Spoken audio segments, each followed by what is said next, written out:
Épisode 11, Folge 11.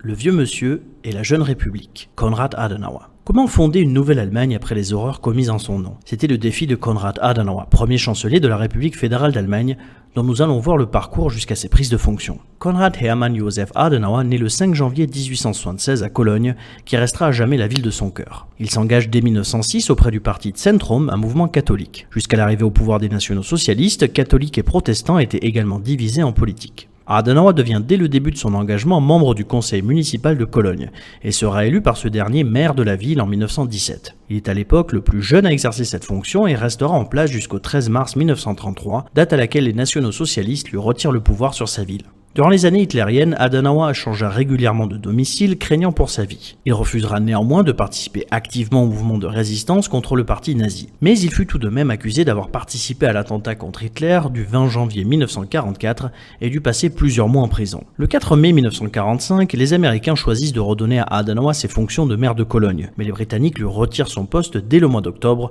ne le trouvant pas assez coopératif. Il va alors participer à la fondation du premier parti qui souhaite unir tous les mouvements politiques chrétiens, la CDU, l'Union chrétienne démocrate. Celle-ci existe dans un premier temps dans le secteur britannique et il en devient le leader en tant que membre fondateur le plus âgé.